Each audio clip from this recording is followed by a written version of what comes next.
Welcome to Soccer in 60, presented by the Empire Strykers.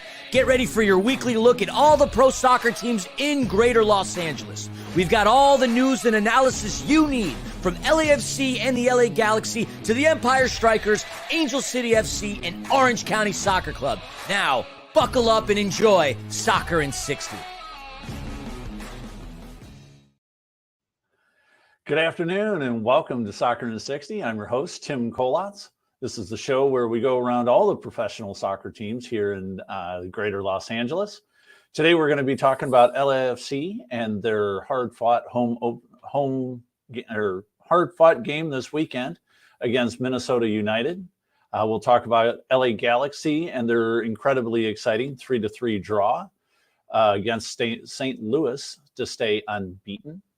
We'll catch up on Angel City and their home opener this past weekend that was right after the LA Marathon and that showcased a ton of new talent that's come to the team this season.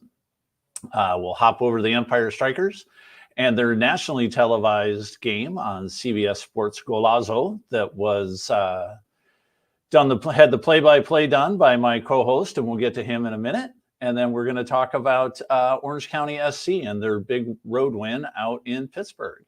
And with that, joining me today, co-host, is Christian Fillian. Philly, how are we doing today?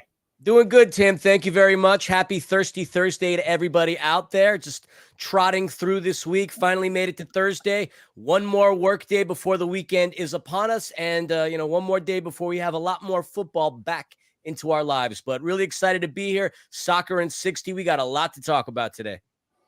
Yeah, I'm looking forward to it too. It's going to be, we had a great weekend last weekend and we've been sitting around for a couple of days, not getting to watch a whole lot of soccer ball, man. I'm looking forward to this weekend as well and getting through the workday tomorrow afternoon. Absolutely. Friday couldn't have gotten here at a quicker time, and Friday's upon us, but it's Thursday, and typically Thursdays are thirsty, and we know we all are thirsty for some football, so let's get to it. Absolutely. So let's start off with the LAFC. They're playing against Minnesota United, and Minnesota's a good team, and they ended up dropping this one 2-0. And this is Minnesota is a team that's had a lot of unrest in the offseason, and their brand new coach is only 32 years old, making his coaching debut for Minnesota. But man, he had those guys ready early, and LAFC was kind of behind the sticks right out of the gate. Yeah, LAFC's in a very interesting territory, uncharted waters, if you will. Normally, this is a side that comes out of the gates aggressively, and they don't start to kind of falter till some way midway through the season, and then they pick things back up again.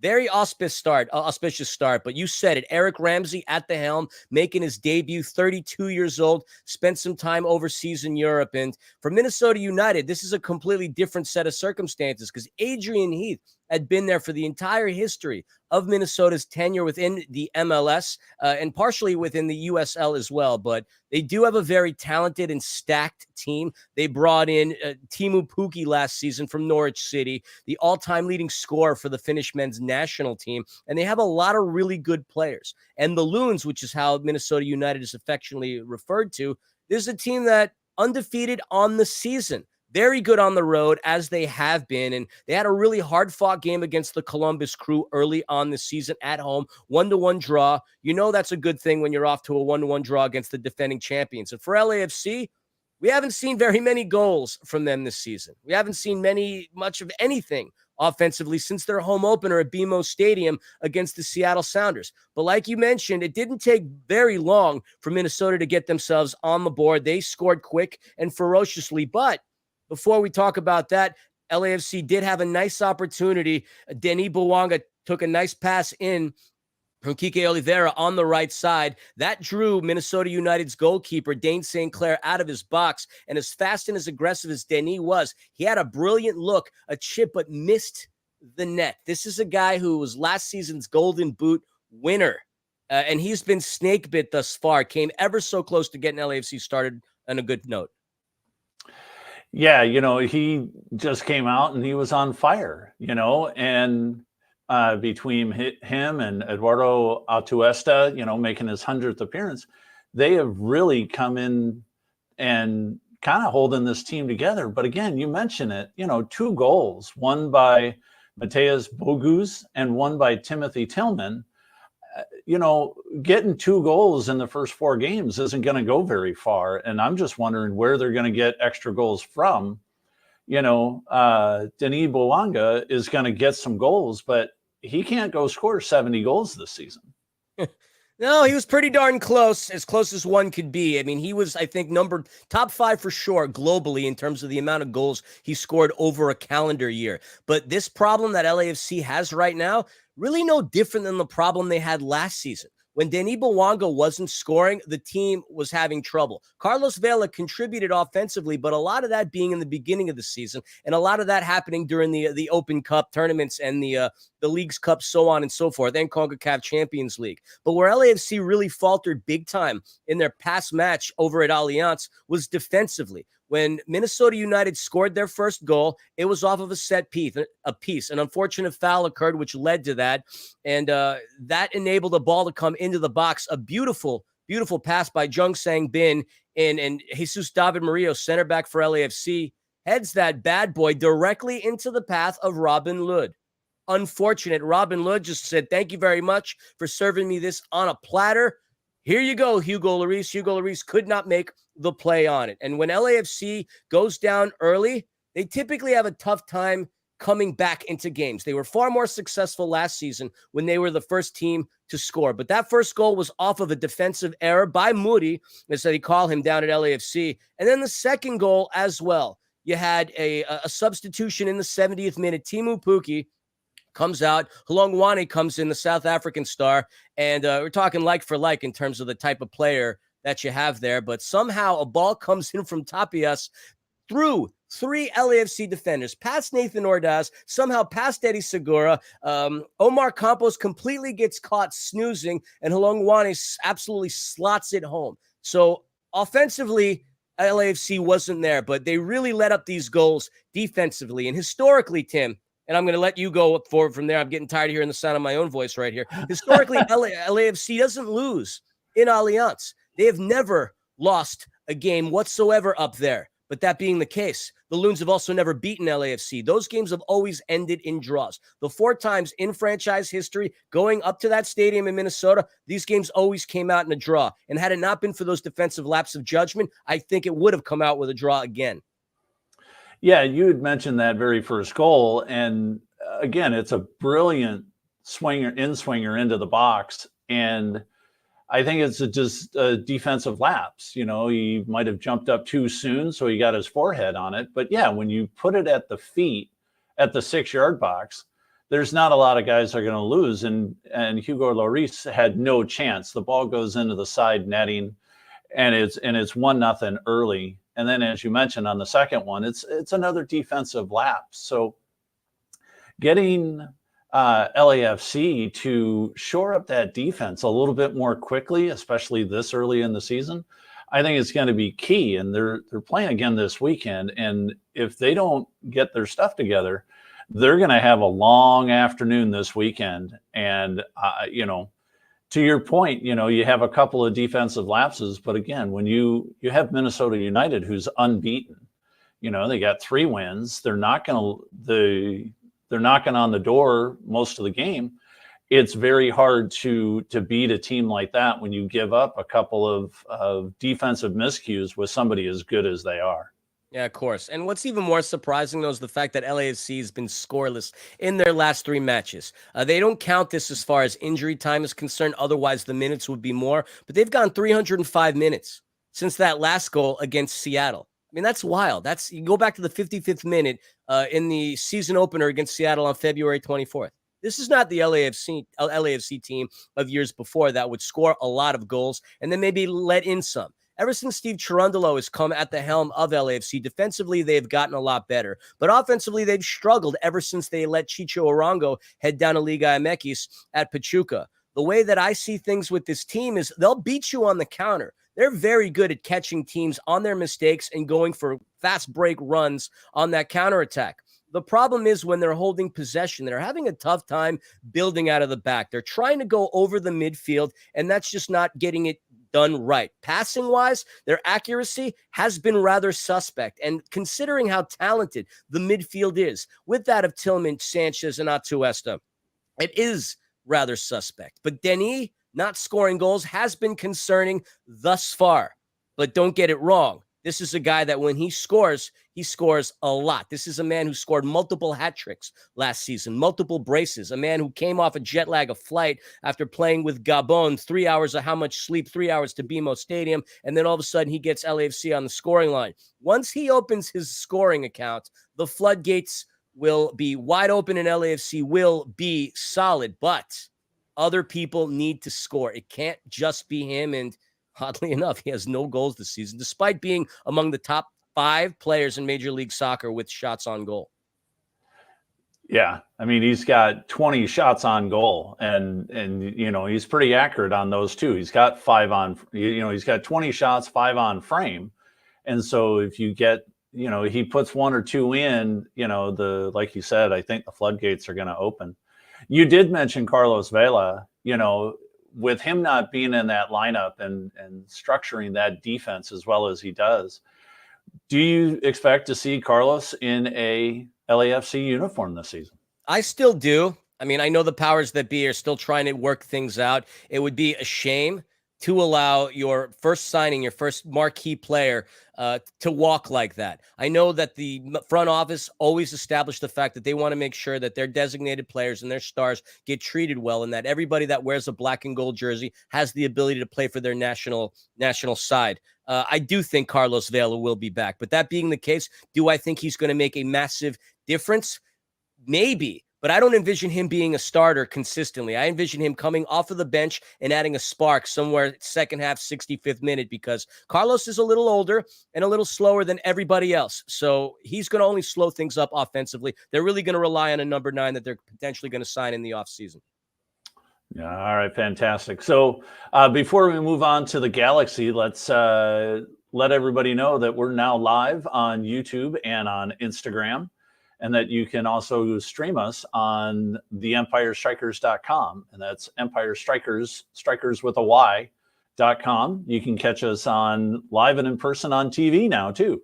So it's fantastic. So we appreciate all the powers that be behind us, because we don't put on this show ourselves, for putting that all together over the past few days. So thanks everybody behind the scenes.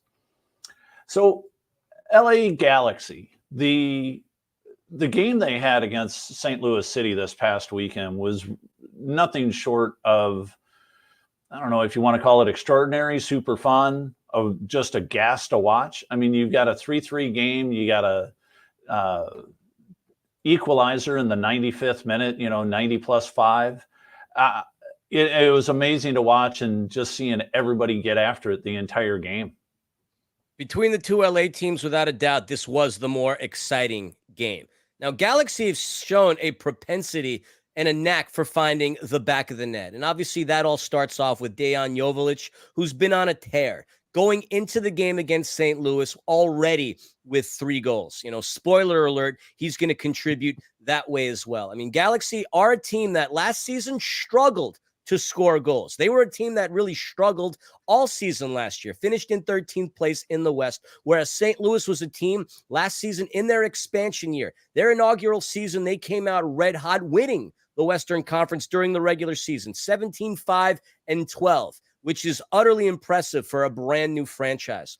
But as this game went, it was, for a neutral party, as exciting as it goes. Joveljic, you saw some back and forth that occurred, but Joveljic gets things started out roughly right off the bat, absolutely tore up Roman Burki in the mix, and that starts the back and forth right there. And he's off to a tremendous start. He's in the shadows of Chicharito his entire career for the most part. Now he's really getting to show everybody out there in Dignity Health Sports Park what an asset he is, and he bangs in his 4th goal of the season to get things started for the G's.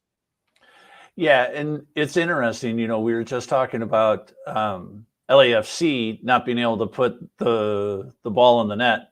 And here we have, for the Galaxy, we've got 3 different scorers and then 5 other guys on the score sheet with assists, including Ricky Pooch.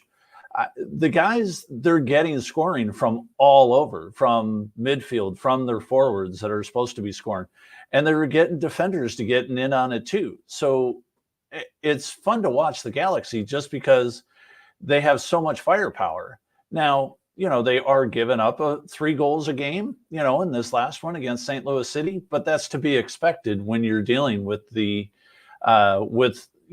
second year or not. I mean, look at what some of these other teams have done in their first year, second year, LAFC included. So you can no longer call these guys, they're not an expansion team anymore. They're just a good, solid team, St. Louis City.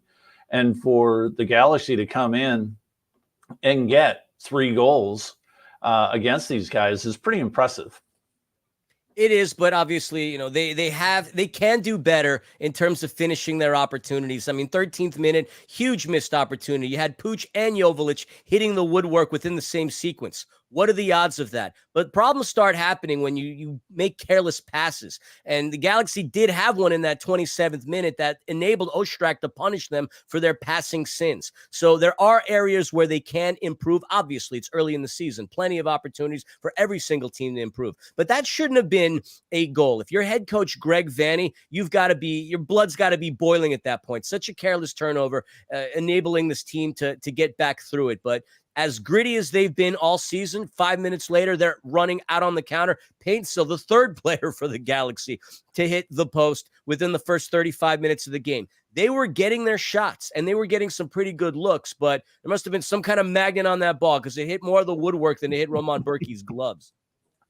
Yeah, I agree. And we talked about it last week, a 2-2 draw could have been 4-4 or 5-5. It's the same thing this weekend. I mean, it could have easily been 5-3, 6-3 with the way they were just clanging everything off a post, off a crossbar.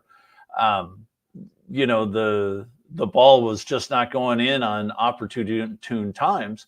And, it could have easily been a big giant W for the Galaxy. Could have been. So, yeah. One thing I do want to say is, we've talked a lot about Gabriel Peck, and he's coming off the bench every game, and he's putting in a good 25, 30 minutes of work every game. I can only wait until this guy has got full fitness and he's cracking the starting lineup.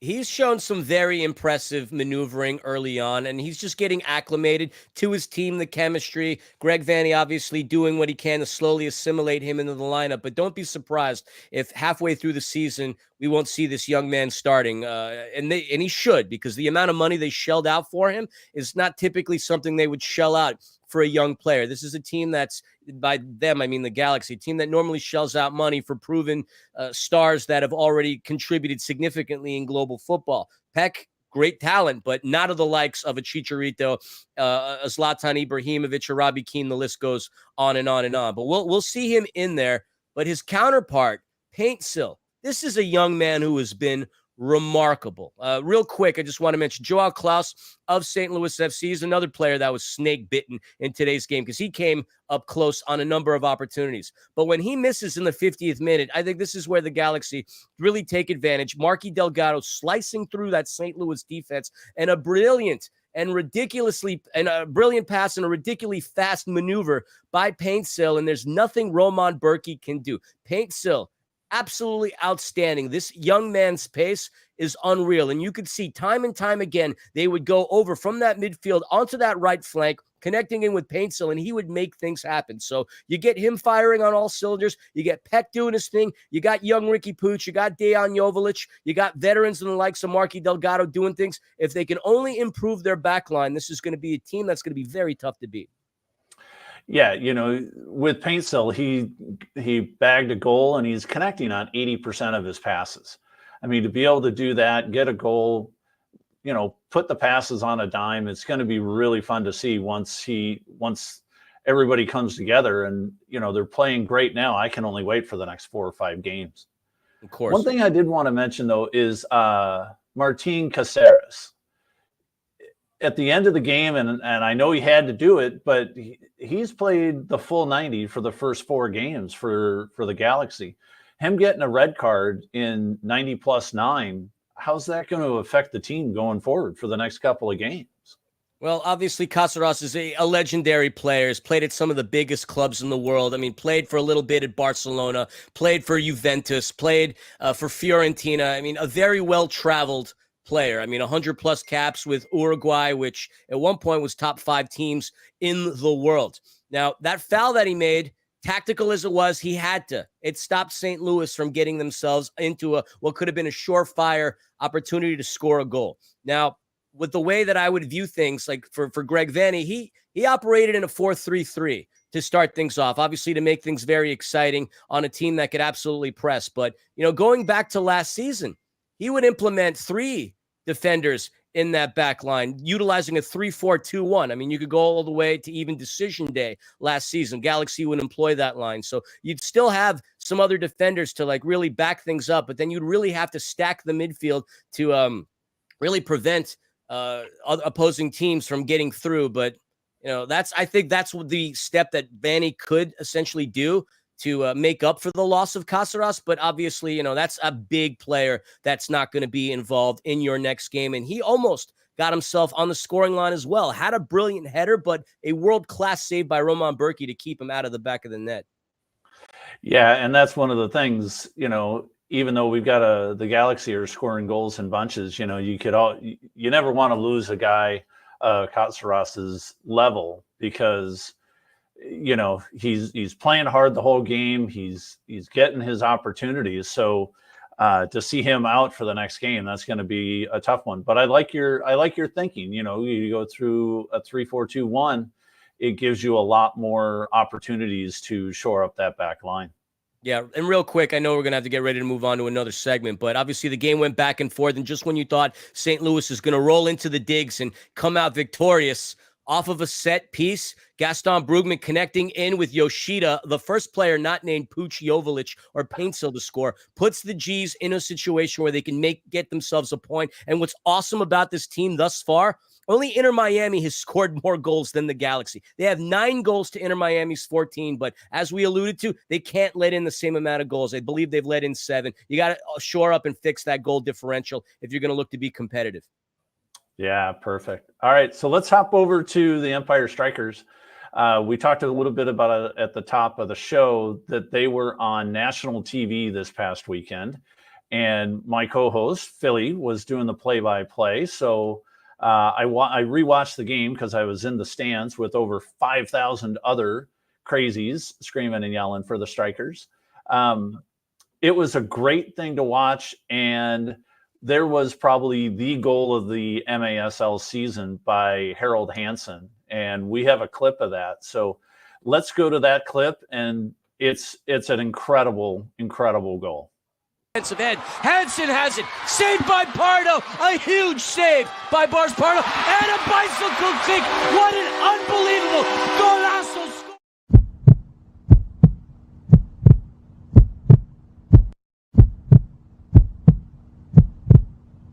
Bicycle kick. What an unbelievable golazo score.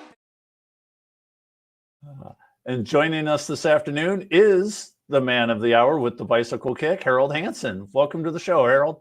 Thank you, guys. Yeah. How you guys doing? We're doing great today. Yeah, so you had a great game this past weekend against the Sockers. I mean, you played very strongly. Not that you haven't all season long, but it just seemed everything was working together for you this weekend, and it was just a matter of time before you were able to score a goal like this, or to really come to the forefront of the team. Yeah. I had a good game. Was unfortunate about the result, but yeah, I am very happy about my performance and what I was able to do on that night. And I feel like just the beginning, and hopefully I can get a couple more golazos. Yeah, hey, we're looking forward to those. Before you played with the Strykers, you've played, several teams outdoor, Portland Timbers and things like that. And you've been called up to a few of the U.S. national teams. What was it like representing the United States in those international competitions? Oh, it was great. During my experience with the youth national teams, it was a great experience. I have many friends who are also pros now, so that experience was pretty awesome to represent a country, this country, and be able to show my talents as well. And the Awesome. talents are definitely there, Harold. I mean, for those who don't know, local from Ontario, California, you're a mere 24 years of age, playing within that Portland Timbers organization. You had an appearance against your friendly Cascadian neighbors, the Seattle Sounders, in an Open Cup match. I mean, you've been around playing at Albion San Diego, Central Valley Fuego. Talk to us about, how the transition has been for you, going from the outdoor game, now playing indoors in the Major Arena Soccer League for the Empire Strykers. Well, it hasn't been easy, that's for sure. Obviously, indoor is a whole another different game. I talk about it with friends and family all the time. They always wonder how's it going, and it's like, hey, it's soccer, but it's very difficult. Different rules.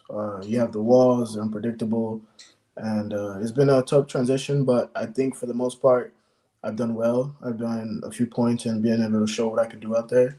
I'm just, hoping to do even more to finish out the season. I mean, you've not only shown that you can do some things, like Tim said when he introduced you, you have arguably one of the best goals of this season.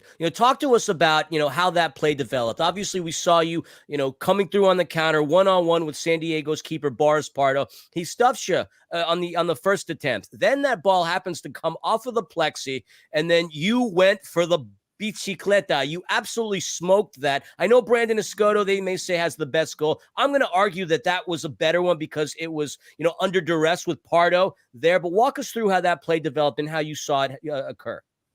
Well, in that situation, I was playing midfield, and I saw an opportunity to press the defender, and he happened to, give me my luck and slip and give a bad ball back to the goalkeeper, and race for it, try to reach out, to give a little chip, a little toe poke into the goal, save the first one, and then it happened to hit the wall and stay inside, and I was like, hey, he's out his box, I'm gonna go for it. And happily that it went in. You Wallace scored the heck out of that bad boy. Without a doubt, I've been calling games in this league for a number of years. I haven't seen too many bicycle kicks that were Wallace scored from the same individual. Without a doubt, one of the most gorgeous goals I've ever seen in the Major Arena Soccer League. So kudos to you, my man. I know the result wasn't what you wanted it to be, but that was just utterly impressive. Like, I'm getting tongue-tied. That's how amazing that was. And I was so honored to be on that call for that. Yeah, I appreciate that a lot. I think it was a very special goal for me, especially it was, in my hometown, playing for a hometown team, national TV. The way the bicycle kick was in that position, in that angle, it was a very good goal. And then the reaction from the fans made it even more special with my family being out there. Yeah, fantastic. When we see the play a couple of times, and what people don't realize is the goalkeeper Pardos is grabbing your arm, trying to drag you down so you can't get out and get to the ball. So to be able to get it and then just bury it over his head was, I think, one of the goal was unbelievably impressive. But just your ability to fight the goalkeeper off when he's grabbing you and trying to drag you to the ground was even better. Yeah, definitely getting used to those little pushes and shoves in indoor, and I just happen to catch a nice bicycle kick and place it in the right spot. Nice. Well, so speaking of that, you mentioned that Ontario is your hometown. Was that one of the reasons that led you to come to the Empire Strykers? Yes, definitely. I always thought about if there was a hometown team, like an outdoor team to play with, that I'd love to come and play in my hometown, and indoor is still soccer. So even playing with the Empire Strykers, I'm very prideful to play for this team. That's a great word, because we've talked to a few of your teammates, Riley Uri and Kai Garza. And one of the things that has come up a lot is happiness, pride, happy to be here. we see it, when I come down on the field after a game and I see it in everybody's face. You're upset that you've lost, right? But the happiness that abounds on the team and the pride that comes out of the team, I think it's fantastic. And I just want to make sure that you and the rest of the players know that from a fan's perspective, as well as the host of the show. Well, I mean, we appreciate that. Obviously, yeah, like you said, it's been discussed a lot. And for the most part, we've been keeping it together, even though the results haven't gone right for us. But we understand that, with a whole new group, with a lot of rookies on the team, it takes time and it takes maturity and experience to get better in that stadium. And I mean, even as for myself, of course, just playing obviously keeps me happy. It's all about having fun out there. But obviously there is some stress throughout this season, but we're keeping our heads high and trying to finish out the season strong. Awesome. Well, Harold Hansen has been our guest today. Harold, me and Philly, we thank you a lot for coming on the show. Have a great rest of your Thirsty Thursday. Thank you, guys. You guys have a great day. You too. Rep. I know that they've lost, multiple games in a row, Philly, but when you see the guys and you see the effort they're putting in, it's not for lack of trying. It's really not.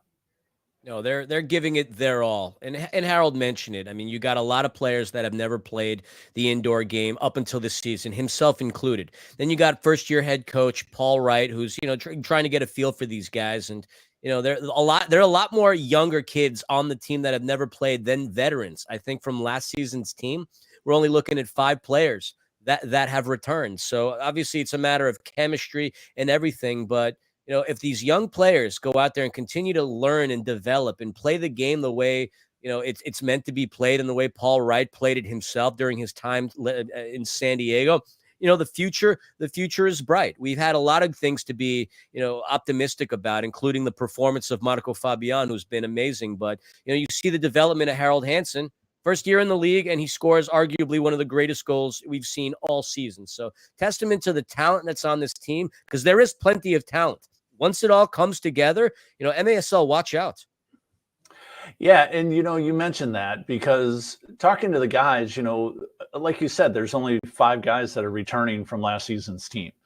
You talk to guys like Riley Ure, you talk to the recent signing of Kai Garza, who's only 16. Then you look to the coach, Paul Wright, who is one of the legends in the indoor game for the past 30 years.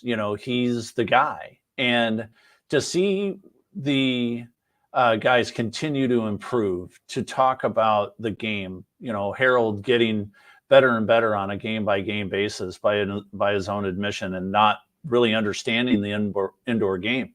But like you said, he's only 24. They stick around for a couple of years, they'll really figure it out. Like Israel Cisse, the captain. He's played in the league for 4 or 5 years now. He understands the game. Try 10. More than 10.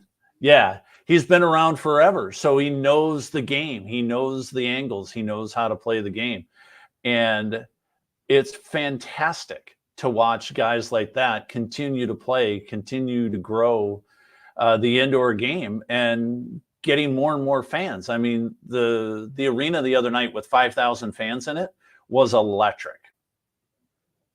One of the best crowds that we've seen that hasn't been part of that USA-Mexico friendly that normally happens in September. While the team hasn't necessarily won on the turf, they have won in the stands. I mean, over 5,000 people, that's amazing. I mean, if you go to the average attendance for some of these Major League Soccer teams, you'll always see the likes of a Kansas City or a Utica, but they're averaging within the 4,000s, which obviously utterly impressive. I mean, smaller arenas, I'll give them that much. But when you have 5,000 people in Toyota Arena cheering on the Strikers. That's great. And the games have been competitive. While that game against San Diego might have fallen a little more lopsided after Harold Hansen's goal, for the good portion of the games, 3/4 of the way through, 75%, the games have been electric and entertaining. And I've talked to so many people that have come to Toyota Arena watching an indoor game for the first time, and they've said, where's this been my whole life? So the Strikers, at the very least, while they're not winning on the turf, they're winning in the stands and drawing a more eyes and ears on this team and league. Yeah, it's a lot of fun to see that. You know, you get a lot of first timers out there. I mean, I remember to go into LA Laser games at the old Forum and things like that, and you know, seeing them play in front of 5,000 people, it seems like back in the 80s when it was on TV. You know, you're getting the soccer game and they got 8, 10, 12,000 people in the arena. It's super fun to watch. Without getting into it too deep, you know, right after that game, the Strikers did have to fly down to Chihuahua, Mexico, and play the Savage.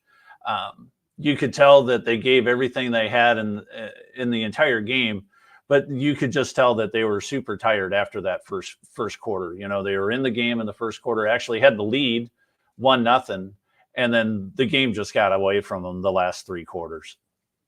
Yeah, I mean, a quick turnaround. I mean, the way the Strikers normally travel down to Mexico is they'll do a carpool all the way to CBX, which is a couple hours. That'll take a little bit of time out of you. Then they'll catch a flight from Tijuana, and then either they'll change in Guadalajara or go straight to Chihuahua. Either way you slice or dice it, that traveling is going to take a lot out of you. No excuses there. But Corner Sports Arena, I've had the privilege of being there and calling games 2 years in a row with Jonathan and Amanda. That's a place that with 1,200 people in the stands, it gets loud and electric, and not many teams go south of the border and win, whether it be Monterrey or whether it be Chihuahua. The Empire Strykers have never beaten the Savage at Corner Sports Arena, and up until last season in Monterrey, they never really won in mainland Mexico throughout the duration of their entire history. So they did get off to a quick start. Quentin Swift doing his thing, similarly to how, you know, the team got off to a quick start the first game of the season. But the Savage are a tough team, whether they're at home or whether they're on the road. And so an unfortunate result, but we still got 2 more games left in the season, both against Tacoma. Right. Yeah. So that last home game on the 31st, you know, if you don't have a lot of dough and you want to come see a game, you know what? We've set it up. We didn't set it up, but the team set it up for fan appreciation game. $5 tickets, so you can get in, have a thirsty Sunday, and go see the game for $5 a seat. And just to come in and see the sport live, as good as it was on Twitch or on TV over the weekend, God, to go see this game live, it's going to be very, very impressive. Go to the EmpireStrykers.com, the Empire Strykers, Strikers with a Y. .com. Go get your tickets, and we'll see you at the arena on the 31st. So with that, let's bump over to Orange County SC for a couple of minutes. Orange County Soccer Club plays down at the Championship Stadium down in Irvine, California. And they were on the road this weekend in Pittsburgh. And it was a great, great game. They ended up winning 2-0. To stay unbeaten in this very early part of the season, but coming into their home opener this weekend in front of what is now a sold out Championship Stadium with 5,500 people in it. They're really looking strong this early in the season, Philly. And a win in Pittsburgh, that's a statement maker right there. The Riverhounds only lost twice on their home ground. And this is a team that last year won the Players' Shield for the USL Championship, team with the best regular season record in the USL Championship. Not an easy team to beat, but, you know, when you let the kind of goal that they let in within the 3rd minute, you know, that's not a great way to get things started. Olaski, you know, had himself an opportunity in the box. You know, Dogman had a great pass to him, great run. And then you have Olaski who slips past all these, how that cross in skip past all of these defenders just blows my mind. But Olaski is, you know, a local product from California, played at UCLA collegiately. And what a great way to get things started in hostile territory against the Riverhounds. Yeah, like you said, the lead up to Olaski's goal was just incredible. You've got the Orange County guys beating 4 dudes to get to the top of the box and then sends a pinpoint pass through 3 other defenders right onto the foot of Volosky, and it goes in the back of the net for the game winner at 3 minutes in. And the rest of the game was really, really was strong for Pittsburgh. Pittsburgh dominated play, had 68%, 70% of the run of play, and they had 13 shots, but only 2 were on frame. And Colin Shuttler, our guest from last week, made both of those saves, one spectacularly by fully stretching out to his left and saving it while still only up 1-0. And then in the 73rd minute to go up 2-0 and just put the game away with an insurance marker was fantastic. Yeah, I mean, Shuttler and the woodwork, by the way, because the Riverhounds did hit the woodwork a couple times, did a really good job.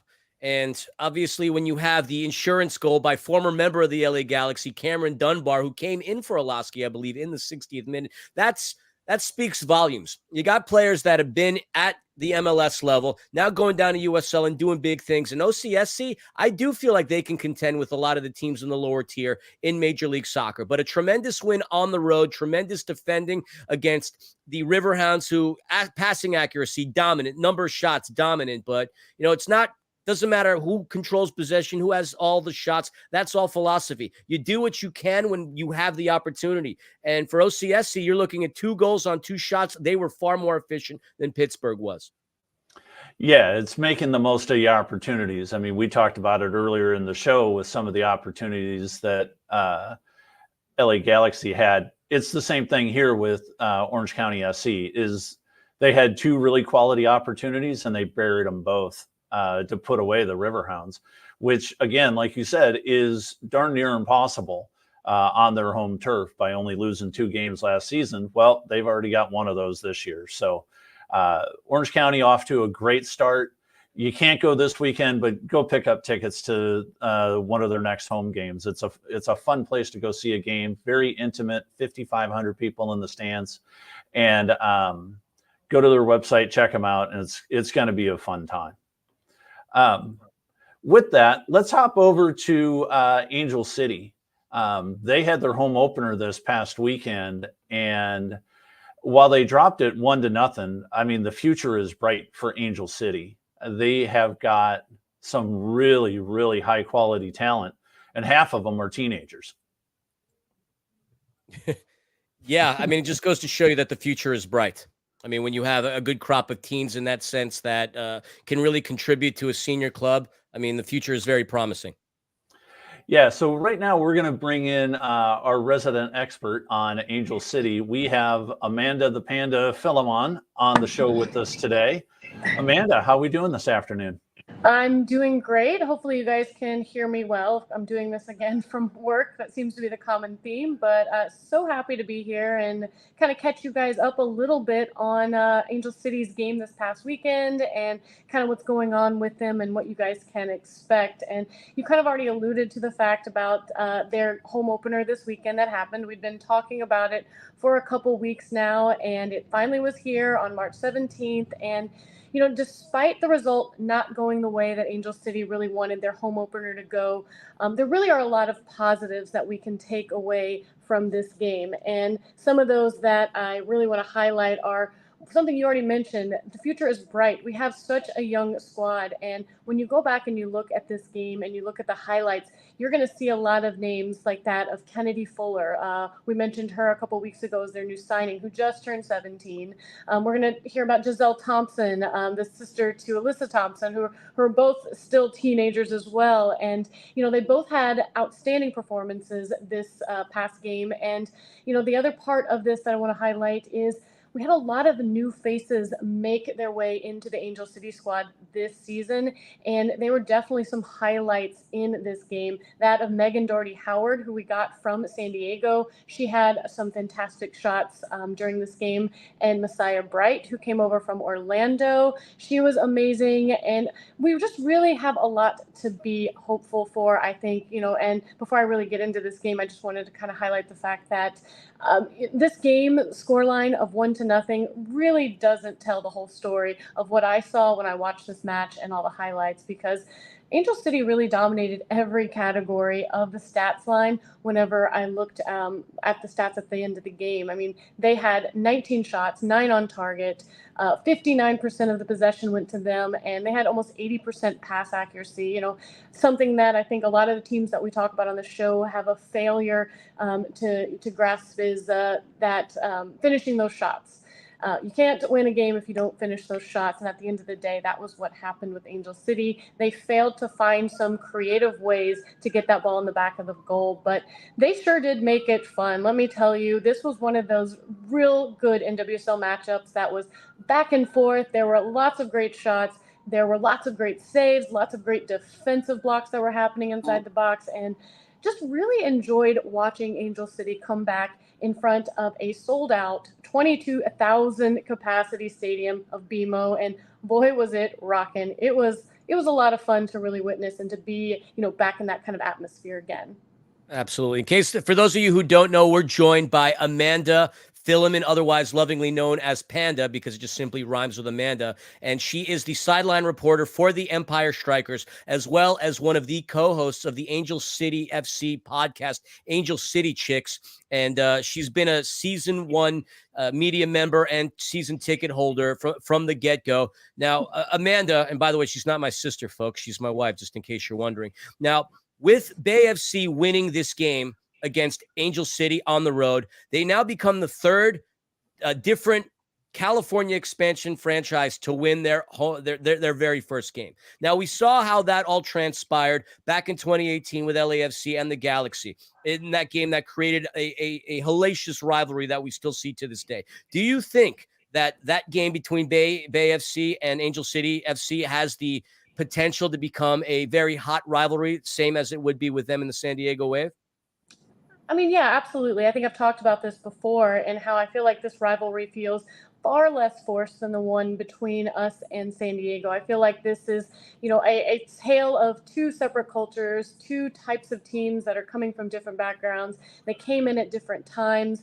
So I feel like it's more organic. And when we were at the NWSL draft, we already saw a little bit of that banter happening. We were there with the BFC fans and our Angel City fans, and there was already a little heckling, a little, talking back and forth, and it was really fun to see. And I think, this win at our home stadium is definitely going to fuel that rivalry even more. I think it's going to make them more hungry, and hopefully we'll see a different result the next time these two teams match up. But, you mentioned it. They are the third team in California to win their franchise opener. And honestly, I think that is just fantastic for California to just prove to everybody that we were ripe and we were ready for a women's team. We know how to bring in talent. We know how to put together a team, and we've done it with San Diego. We've done it with Angel City, and now Bay FC is coming out here swinging as well. So I think it's a fantastic thing for everyone to see that you can put this franchise together and, they can be winners. We're not of the old guard of where you get a new franchise team in and all of a sudden, they're the ones that everybody's going to beat up on. Like, they're coming out here and making a statement. And yeah, they definitely did that, unfortunately, on our home turf on Sunday. Yeah, the first goal of the game, an unfortunate turnover by Vignola that led to the goal by Bay FC's new signing and arguably, the star of the team. Talk to us about the very first goal and how amazing Oshoala is going to be for this league. Yeah, she is a Nigerian powerhouse. We talked about her when we were talking about the ramp up to this rivalry. Asisat Oshoala, she is just a big presence up top. She's the type of forward that you want to have on your team. And boy, did she make her name in the history books for Bay FC by giving them their first franchise goal. And she did it in transition, and unfortunately it was one of those shots where I think it was M.A. Vignola who went to tap a pass backwards and got intercepted, and all they had to do was one-time tap it to Oshoala, who was at the top of the box, and boy, did she fire a rocket that unfortunately Anderson, the goalkeeper, could not. There was nothing she was going to do about that. I mean, it was just a great shot. It's the exact type of shot that you want your forward to make, and yeah, she stamped her names in the record book for sure. I just one quick question. I want Tim to throw in a couple as well, but Angel City FC, for the most part, has utilized Didi Haricic as their goalkeeper in between the sticks. They start off with Anderson. I know it's too early to tell and not a long enough body of work, but how does this team look with Anderson in between the sticks? You know, she really solidified herself early on last year. I think she got a few starts in the Challenge Cup games that we had. Almost called it Open Cup. Getting between MLS and NWSL, we have all these tournaments we're between. But she really did a fantastic job. And I think one thing people really like with Anderson is her ball distribution and how she's able to play a lot of things from the back. And she does a fantastic job with that. She's an incredible shot stopper, and she's proven that time and time again. And you know, if you watch the highlights, she showed up to this game again. The shot that scored the goal, it was one of those that there was nothing she could do, and I think she has solidified herself as this team's starter. I think Didi Haricic is a fantastic goalkeeper, great veteran presence to have on the team, and I think she, if anything, is going to add a lot of insight. She's going to be a great person, I think, whenever Anderson needs some rest to come in. But I think we're going to see Anderson as our starter, and I think it's her spot to lose. Yeah, that's great. Seeing her between the sticks is going to be a lot of fun. Now, you had mentioned 22,000 people at BMO to see Angel City at their home opener. How is it like watching 22,000 people scream and yell at a women's soccer game? It's just got to be unbelievable.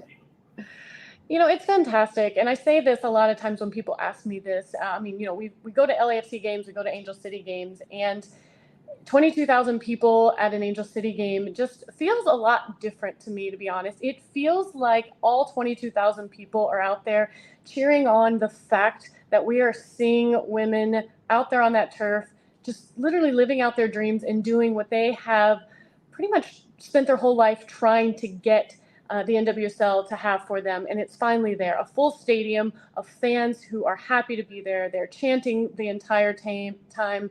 The atmosphere is just really positive. It's very family oriented. It's a great place to take your kids to because, one, you want to see, you want your little daughters to see these role models out on the pitch and show them that can be you. But you also want to bring your sons out and say, hey, look at these women, they are just as big of powerhouses as these men that are doing it. And, you need to see them out there doing it. And that's exactly what this atmosphere at Angel City offers you. It's positive, it's energetic, it's motivating. It's just something that I think you really need to come out and see and experience because, it's the first of its kind for sure. That's fantastic. Hey, Amanda, we really appreciate you coming on the show today. Thank you very much for your time and have a great weekend. Yeah, I appreciate it. You guys keep up the good work. Thanks. I'll have dinner ready for you when you get home. Glass of wine. We didn't get to talk. She mentioned it. I mentioned it a little bit, but there were a couple of people that made their debut for Angel City, and I just want to jump these two in here. Both Kennedy Fuller and Giselle Thompson both made their NWSL Angel City debuts this weekend, and to put out a teenager at 16, 17, 18 years old, in front of 22,000 people, it's impressive to have the players go out and really make a strong showing at that age on the highest level of women's sports. From prom to the pitch. But Angel City is not, a team that doesn't utilize their young talent. They had Alyssa Thompson last season. Right. I think she was still taking classes at Harvard Westlake when she had that Angel City kit on her. But it just goes to show you the youth is promising. They say Giselle is even faster and more technical than Alyssa. I have to see that. But yes, Kennedy Fuller, having spent some time with the U.S. Women's Youth National Team at the age of 17, making a strong debut. And Angel City keeps doing really impressive things. So the future is bright for this squad. Yeah. And so with that, we touched a little bit on the U.S. women's team. Let's talk about, the future of the U.S. women's team. You've got all these youth movement. They just won the women's CONCACAF tournament a couple of weekends ago in front of a raucous crowd down at Snapdragon Stadium in San Diego. The women's game at the national level for the United States is going to be very, very strong for a good long time. I mean, of course, it always has. It always has been. And there will come a time where when somebody says you kick like a girl, it'll be considered the highest possible compliment ever. The U.S. women's national team, they're just a treasure trove of talent. I think they got a very big wake-up call during the World Cup. But as we see, competition is good. It lifts up all boats. So now that they know that they're not going to easily walk across any pitch against any nation, you're going to see the talent level rise. When you have players like a Giselle Thompson and an Alyssa Thompson, yeah, I mean, don't be surprised if you're going to put another star above that crest within the next couple of years.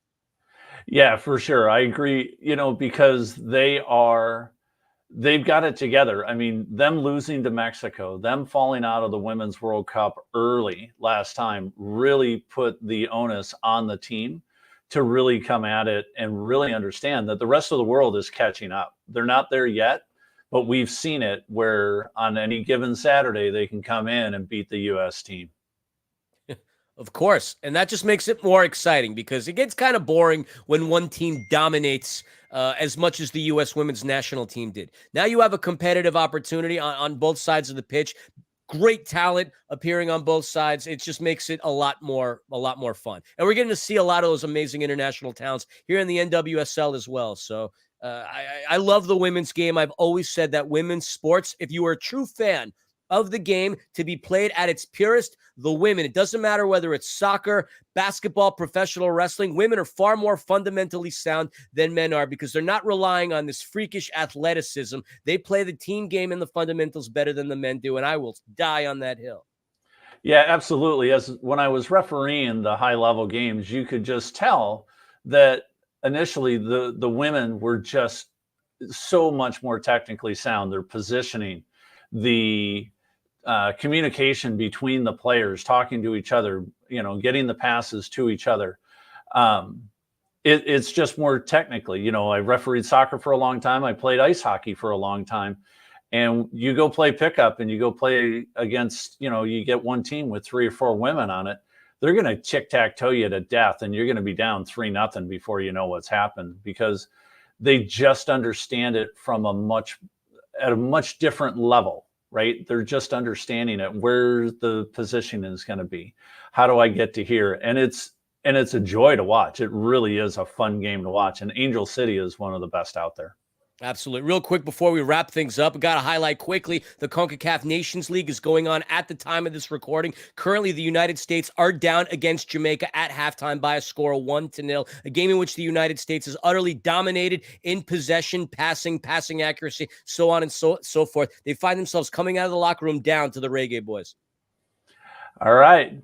And that's been Soccer in 60 for this Thursday afternoon. Philly, it's always a pleasure to have you on with me. Thank you so much. Have a great weekend, everybody, and go watch some soccer.